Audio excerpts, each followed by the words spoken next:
Pada zaman dahulu, ada seorang nabi yang lagi berada di kota bernama Betel. Terus ada puluhan anak yang mengejek dia. Kata mereka, naik botak, naik botak. Terus nabi itu marah dan mengutuk anak-anak itu. Dan beruang pun datang membantai anak-anak itu. Mungkin kedengarannya kayak dongeng. Tapi cerita ini tertulis di 2 Raja-Raja 2 ayat 23-24. Yuk kita baca.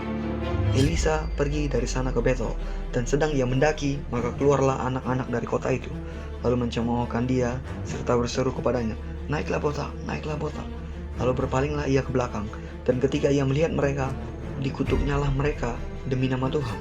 Maka keluarlah 2 ekor beruang dari hutan, lalu mencabik-cabik dari mereka 42 orang anak. Yap, aku gak salah baca, kalian gak salah dengar, kisah ini memang tertulis di Alkitab. Mungkin masih asing bagi banyak orang, tapi kesan pertama membaca atau mendengar kisah ini pasti nggak enak, ya kan? Kenapa? Karena sadis banget anak kecil dibantai sama 2 beruang hanya karena mengejek botak, botak. Dan nggak terhindarkan pula bahwa cerita ini jadi salah satu alat untuk menyerang kekristenan dengan mengatakan betapa kejamnya Tuhan kita. Tapi apa emang benar Tuhan sekejam itu? Yuk kita kupas kisah ini bareng-bareng. Ada beberapa hal yang akan kita perhatikan. Yang pertama, kita harus tahu dulu Betel itu kota seperti apa. Betel terletak di kerajaan Israel Utara. Namanya sendiri berarti rumah Tuhan. Tapi nama ini menjadi ironi kala kota itu berubah menjadi pusat pengkhianatan dan penentangan kepada Tuhan. Yap, Alkitab mencatat bahwa Betel menjadi satu dari 2 kota yang menjadi pusat penyembahan berhala, penyembahan kepada dewa Baal. Dan karena itu pusatnya, sudah pasti mayoritas penduduk di sana mempraktekkan penyembahan berhala. Bahkan bisa dibilang semua orang di sana sudah menentang Tuhan. Nah, ini catatan pertama yang harus kita perhatikan. Yang kedua, puluhan anak mengejek serentak tentu bukanlah hal remeh, tapi pasti ada maksud di balik itu semua. Seperti udah disinggung tadi bahwa orang-orang di kota ini adalah penentang Tuhan. Mereka semua penyembah berhala. Kemudian perlu kita garis bawahi bahwa diurapinya Elisa menjadi nabi adalah kabar yang viral kala itu. Jadi yang paling jelas adalah bahwa anak-anak itu menghina nabi Tuhan, menolak utusan Tuhan sama dengan menolak Tuhan. Menghina nabi Tuhan sama dengan menghina Tuhan. Nah, yang ketiga, kenapa anak-anak itu mengejek Elisa dengan ejekan demikian? Apa ini tanpa alasan? Satu lagi yang masih hangat dan viral kala itu adalah peristiwa terangkatnya Elia ke sorga. Jadi kemungkinan besar ejekan naiklah botak adalah ejekan untuk menyindir Elisa harus bisa terangkat ke sorga sebagaimana Elia. Nah, di samping menghina dan menolak Tuhan, mereka juga meragukan dan meremehkan kuasa Tuhan. Oke, dengan 3 hal penting yang sudah kita bahas tadi, sekarang kita bisa tahu apa alasan Elisa marah dan mengutuk anak-anak itu. Dan yang lebih penting, sekarang kita tahu kenapa Tuhan mau merealisasikan murka dan kutuk yang diucapkan Elisa. Tuhan gak akan mau kalau itu tanpa alasan, apalagi hanya untuk keegoisan Elisa.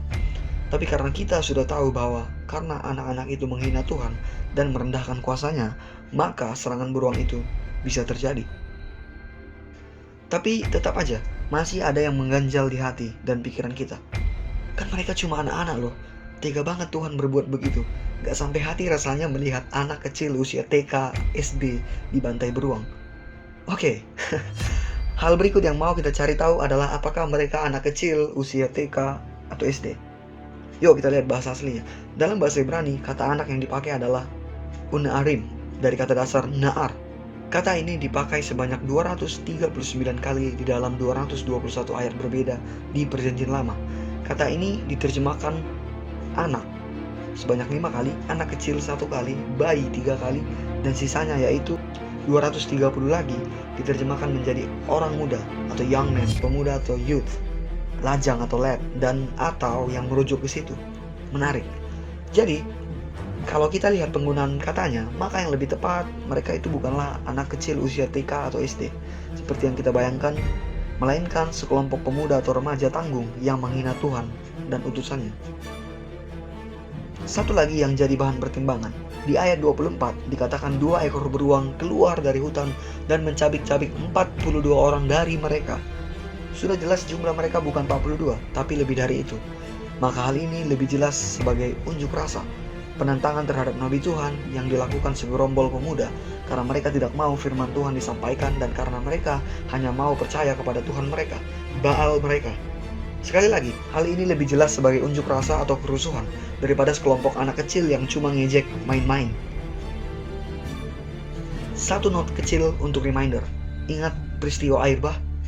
Bukankah Tuhan juga menghabisi anak-anak bahkan bayi kala itu? Bahkan mungkin bukan karena dosa mereka, tapi karena dosa orang tua mereka. Tapi mereka juga ikut binasa, ya kan? Nah, apalagi ini karena dosa mereka sendiri. Ya, itu sudah kedaulatan Tuhan. Dan lagi pula, mereka bukan anak-anak. Oke, saya sangat bersyukur apabila teman-teman diberkati melalui penjelasan sederhana di video ini. Akhir kata, keep your faith, your hope, and your love. Jesus bless and love you all.